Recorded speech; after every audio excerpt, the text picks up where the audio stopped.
এই যে ভাইরাল বয় কেমন ডাব ভালো শেষ শেষ আরে না আপনি খান শুরু করেন দিবে তো সবাইকে দিবে ফুলের নেশা আমার সবসময়ই থাকে তাই সেটা প্লাস্টিক হোক কিংবা তাজা সতেজ ফুল হোক না কেন আমার সব ফুলই ভালো লাগে। আসসালামু আলাইকুম, আবার চলে আসলাম অন্য একটা ব্লগ নিয়ে। গত 8ই মার্চ আমি গেছিলাম নরসিংদী আমার অফিস কলিগের বাসায়, মানে হিমেলের বাসায়।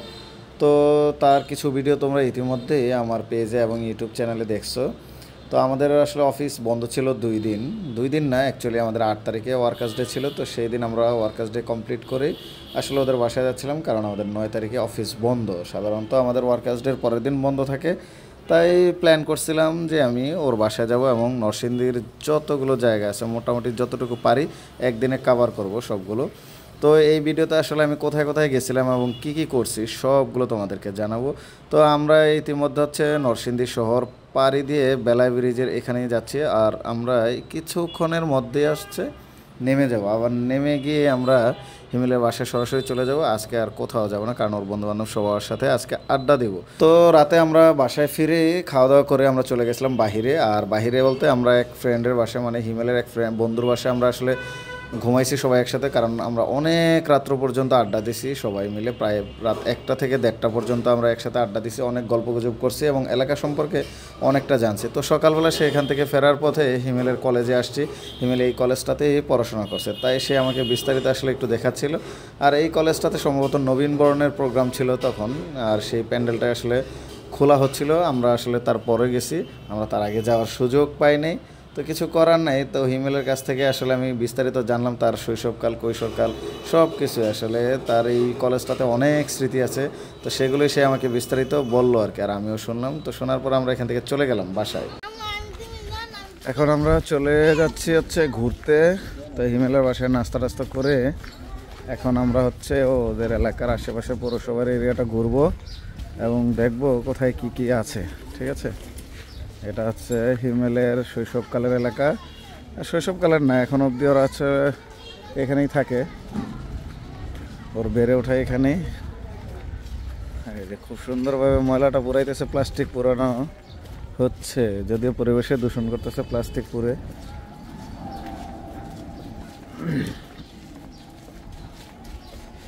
এই হিমেল, এখন আমরা কোথায় যাব? Bangladesh Islamic University. Bangladesh Islamic University কিধার হইয়া? সামনে। ওকে, তাহলে তোমরা দেখতে থাকো আমরা কোথায় কোথায় যাই আজকে। বাবা, এই গাছের নামকরণে এলাকার নাম গাবতলী। ও, তাহলে আমরা এখন গাছটা দেখতে যাব, ডেফিনেটলি গাছটা দেখতে যাব। একটা কবরস্থান আর হচ্ছে ঈদগাহ, এটা ঈদগাহ মাঠ। এত বড় গাব গাছ আমি আজকে জীবনে প্রথম দেখছি।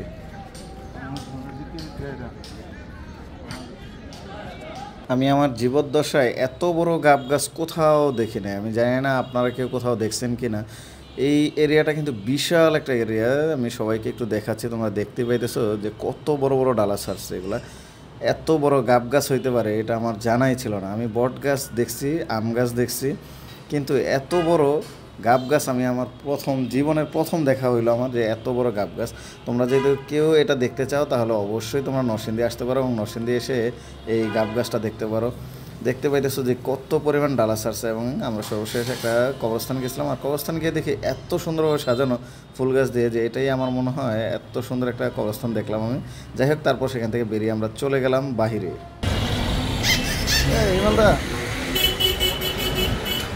তাহলে আমরা এখন কোথায় যাচ্ছি? পৌর পার্ক নরসিংদী। আমরা এখন পৌর পার্ক নরসিংদী যাবো। ঠিক আছে, আমরা এখন পৌর পার্ক নরসিংদী যাই।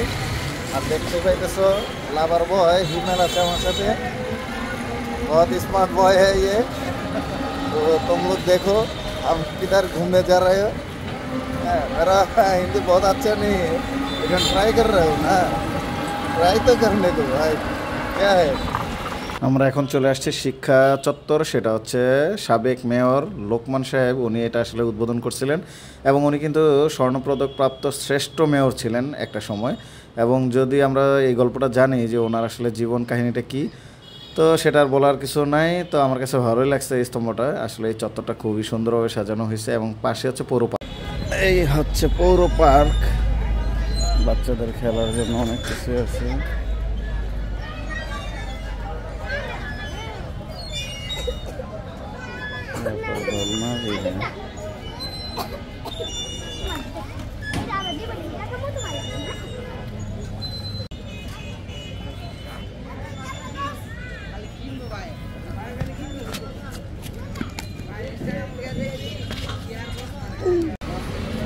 ডাব কত করে এগুলা? 100।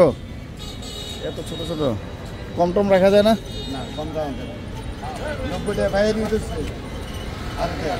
এগুলা কত? একই? এটা 110, এটা 100। এই লালগুলা একই দাম? তাহলে এখান থেকে দুইটা দেন।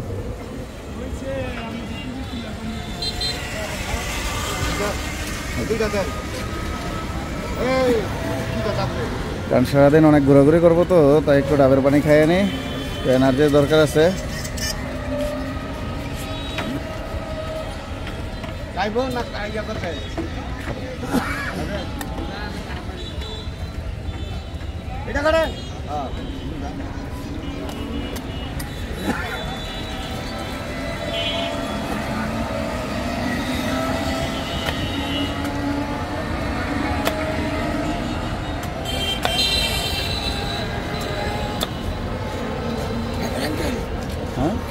হ্যাঁ হ্যাঁ, খাবো খাবো।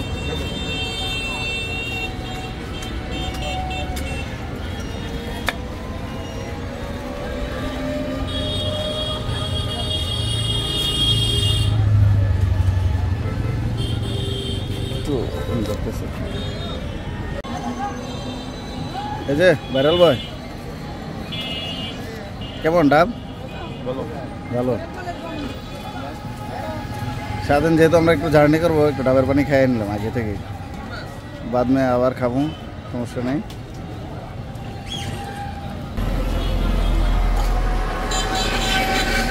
মোটামুটি বৃষ্টি, খুব বেশি বৃষ্টি না। পাশে হচ্ছে রেলওয়ে স্টেশন, রেলওয়ে স্টেশনটা এই যে এদিকে, এই হচ্ছে রেলওয়ে স্টেশন। এখন আমরা আসলে পুরো নরসিংদী শহরটাকে একটু রিক্সা দিয়ে এক্সপ্লোর করব, কারণ যদিও আমি এর আগে কখনো নরসিংদী আসিনি, এটাই আমার প্রথম নরসিংদী আসা। তাই চিন্তা করলাম একটু ঘুরে ঘুরে দেখি রাস্তাঘাটগুলো কেমন কেমন পরিবেশ এই শহরের। তো যদিও রোদ ছিল অনেক, কিন্তু কিছু করার নাই, আসলে আমাদের যেহেতু ঘুরতে আসা, তাই একদিনের মধ্যে আমাদেরকে ঘুরে তারপর চলে যেতে হবে, তাই আর কিছু করার নেই। এই রোদ্রের মধ্যে আসলে আমি পুরো শহরটাতে রিক্সা দিয়ে ঘুরছি, আর রিক্সার হুড কিন্তু আমরা উঠাই নেই, কারণ আমার কাছে মনে হয়েছে রিক্সার হুড উঠাইলে আরও বেশি খারাপ লাগবে, তাই আমরা রিক্সার হুডটা নামায় রেখে আসলে এই রোদ্রের মধ্যে ঘুরছি। আমার কাছে খুব ভালো লাগছে। একটু অটো বেশি ছিল, আমার কাছে মনে হয়েছে একটু অটো কম থাকলে আরও রাস্তাটা একটু ভালো ক্লিয়ার লাগতো। তারপর আমরা চলে গেলাম একটু মার্কেটে, কারণ মার্কেটে যাব হচ্ছে আমরা হিমেলের এক বন্ধুর সাথে দেখা করতে, এবং হিমেলের এক বন্ধুর আজকে জন্মদিন, তাই সে তার বন্ধুর জন্য গিফট কিনতে যাচ্ছে, কারণ তার বন্ধুর আজকে জন্মদিন এবং সেও আমাদের সাথে আজকে সারাদিন ঘুরবে, এবং তাকে একটা সারপ্রাইজ দেওয়ার জন্য আসলে হিমেল এখানে টি শার্ট কিনতে যাচ্ছে। আর মার্কেটে এসে দেখি হিউজ পরিমাণ লোক, এখানে লোকের আসলে ভরপুর লোক, আসলে কিছু বলার নাই যে এত মানুষ। রমজান মাসের আগে মানুষ আসলে মার্কেট করার জন্য হুমড়ি খেয়ে পড়ছে, এখানে সকল রকমের মানুষ ছিল, বৃদ্ধ বয়স্ক টস্ক এবং মহিলা পুরুষ সব, বাচ্চা কাচ্চা যা ছিল, আন্ডা বাচ্চা সব ছিল। তো আলটিমেটলি আমরা একটা দোকানের কাছে চলে আসলাম, সেটা হচ্ছে হিমেলের বন্ধুর একটা দোকান। তো সেখানে এসে দেখি প্লাস্টিকের ফুল, প্রচুর পরিমাণ প্লাস্টিকের ফুল আছে। আমরা কিন্তু আসলে প্লাস্টিকের ফুল কিনতে আসি নাই, আমরা আসলে ওর বন্ধুর সাথে দেখা করতে আসছি। ওর আরেকটা বন্ধুর সাথে আমরা একটু পরে দেখা করতে হবে, যার কাছ থেকে আসলে সেই গিফটটা কিনবে। তো আলটিমেটলি আমরা সেই দোকানে চলে আসলাম, সেটা হচ্ছে শিরোনামহীন। দোকানের নামটা দেখে আমার পছন্দের ব্যান্ডের কথা মনে পড়ে গেছে, যে ব্যান্ডটা আমি খুব বেশি পছন্দ করি, সেটা হচ্ছে শিরোনামহীন। এর গানগুলো আমার কাছে খুবই ভালো লাগে। আর এখানে দেখতে পাচ্ছেন আসলে হিমেল একটা টি শার্ট কিনবে, আর এখানে যেহেতু অনেক কাস্টমার ছিল, তাই আমরা সিরিয়ালে দাঁড়াইছিলাম।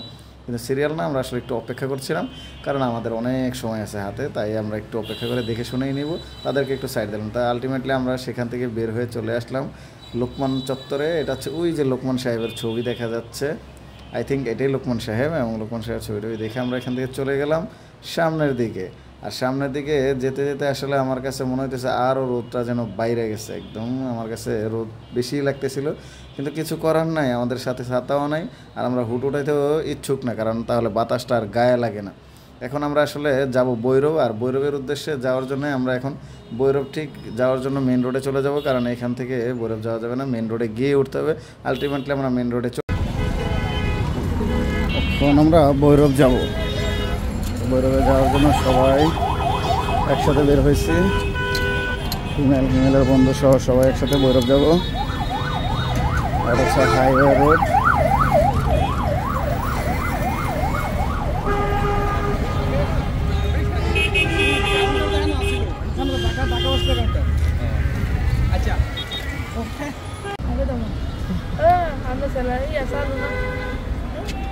চালু করছি তো, বলো তুমি বলো, তারপর তোমার শোনাই।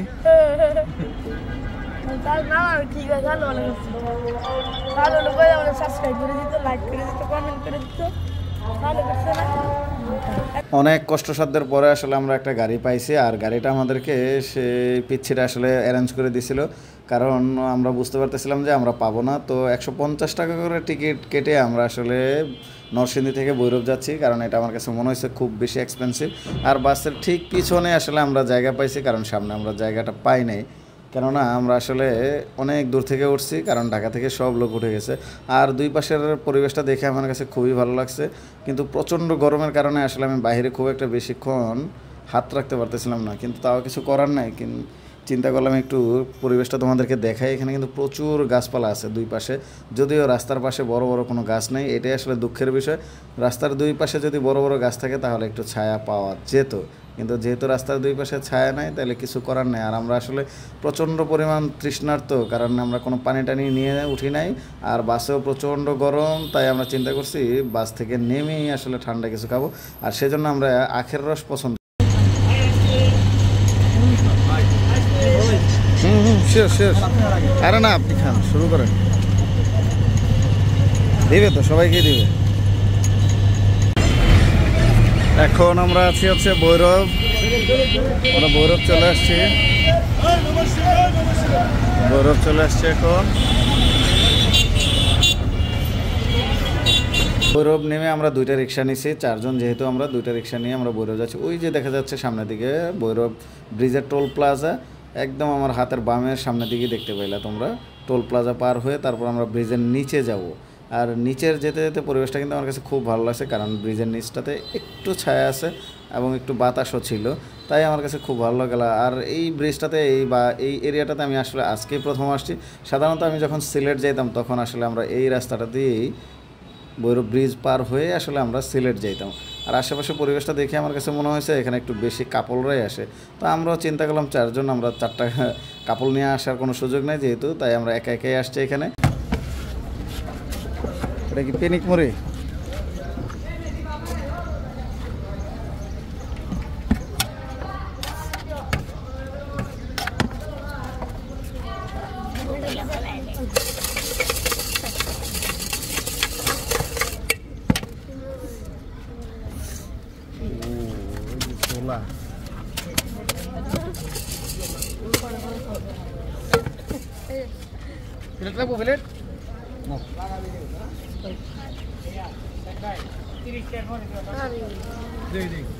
এটা হচ্ছে ভৈরব ব্রিজ, আর পাশে আছে রেল ব্রিজ, দুইটা একদম পাশাপাশি। নতুন ভৈরব রেল ব্রিজ আরও একটা হয়েছে, ওই যে ওই পাশে সাদা যেটা দেখা যায় ওটা হচ্ছে নতুন রেল ব্রিজ। আর হচ্ছে ভৈরব নদী, নদীর পাশে আসছি, আর যদি নদীর কাছে না যাই তাহলে কি হয়। কিন্তু এখানে একটা জিনিস দেখে আমি আশ্চর্য হইলাম, দুই পারে সবগুলো আমার কাছে মনে হচ্ছে পাথর দেওয়া, কোনো প্রকার ব্লক বা কোনো কিছু দেওয়া নেই, সবগুলো হচ্ছে একদম আস্ত পাথর। এই পারগুলোতে পুরোটাতেই দেখলাম যেটা একদম উপর থেকে নিচ পর্যন্ত সব পাথর দেওয়া, তাই আমরা একটু নিচে নামার চেষ্টা করলাম। এখানে কিন্তু নদীতে ঘোরার জন্য বোটও আছে, তোমরা যদি চাও তাহলে বোট দিয়ে ঘুরতে পারবা। এখানে যদিও আমি দামটা জিজ্ঞেস করি নাই, কারণ আমাদের যেহেতু যাওয়ার ইচ্ছে নাই তাই আমরা জিজ্ঞেস করি না। আর পানির এখানে আসলে, নদীতে আসলে পানি দিয়ে মুখ না ধুলে, হাত পা না ধুলে আসলে ভালো লাগে না। আর আমরা যেহেতু অনেক দূর থেকে জার্নি করে আসছি, একটু ধুলাবালি আছে গায়ে, তাই সবাই একটু ফ্রেশ হওয়ার চেষ্টায় আছি। একটু ফ্রেশ হয়ে নিলাম, কারণ একদম হাত বালিতে গিজগিজ করতেছিল শরীর, আমার কাছে খারাপ লাগতেছিল। আর আলটিমেটলি আমরা গিজগিজ সব কিছু শেষ করে দিয়ে তারপর হচ্ছে আমরা একসাথে একটু আড্ডা দিচ্ছি, কারণ আড্ডা না দিলেই হয় না। আর আড্ডা দিতে দিতে আমাদের ক্ষুধা লেগে গেছিলো, তাই আমরা বিসমিল্লাহ হোটেল অ্যান্ড রেস্টুরেন্ট ভৈরবে সেখানে খেয়ে দিয়ে তারপর চলে গেছি নরসিংদী, কারণ নরসিংদী না গেলে এখন হবে না। আমাদের প্রায় দুপুর 3টা বেজে গেছিলো, তাই আমরা রওনা দিয়ে নরসিংদী চলে যাচ্ছিলাম। কারণ নরসিংদী যেতে যেতে আসলে অনেক কিছুই দেখলাম, অনেক গ্রামীণ পরিবেশ দেখলাম, অনেক শাকসবজির ক্ষেত দেখলাম, তারপরে বাজারে দেখলাম যে এটা কি আপনাদের গাছের কলা? এখন আমাদের উদ্দেশ্য হচ্ছে আমরা গোল্ডেন স্টার পার্কে যাব, কারণ সারাদিন আমরা ভৈরবে ঘোরাঘুরি করার পরে আমরা চলে যাচ্ছি হচ্ছে সেই নরসিংদী আবার, এবং নরসিংদী সেখান থেকে আমরা চলে যাব গোল্ডেন স্টার পার্কে। এবং গোল্ডেন স্টার পার্কের লাস্ট ভিডিওতে তোমরা দেখছো আমি কী দেখছি এবং কোথায় কোথায় ঘুরছিলাম গোল্ডেন স্টার পার্কের টোটালটাই তোমাদেরকে দেখেছি। এবং দেখতে দেখতে সন্ধ্যা হয়ে গেছে, সন্ধ্যাবেলা আমরা সেখান থেকে বের হওয়ার পরে এই একটা ছোট্ট পার্ক দেখতে পেলাম, সেটাও কিন্তু খুব সুন্দর, যদিও সেখানে আমি যাইনি। তারপর আমরা বাসায় চলে আসছিলাম এবং বাসা থেকে বিদায় নিয়ে আমরা ঢাকার উদ্দেশ্যে রওনা দিছি, কারণ ওর বাসায় অনেক খাওয়া দাওয়া করছি, অনেক মাস্তি করছি। ওর বাসার লোকজন আমাকে অনেক আদর যত্ন করছে, যেটা আসলে বলার মতো না, কারণ বলতে গেলে অনেক কিছু বলতে হবে। কিন্তু দুর্ঘটনা ঘটলো আমাদের যখন আমরা রূপসা আসছি। রূপসা আসার পরে আমাদের গাড়ির লুকিং গ্লাস খুলে পড়ে গেছে, আর সেটাই হিমেল ধরে বসেছে। যাই হোক, আল্লাহ হাফেজ, বাই বাই, টাটা। তোমাদের সাথে আবার দেখা হবে অন্য কোথাও, অন্য কোনো ভিডিও নিয়ে। তোমরা সেই পর্যন্ত আমার সঙ্গেই থাকো।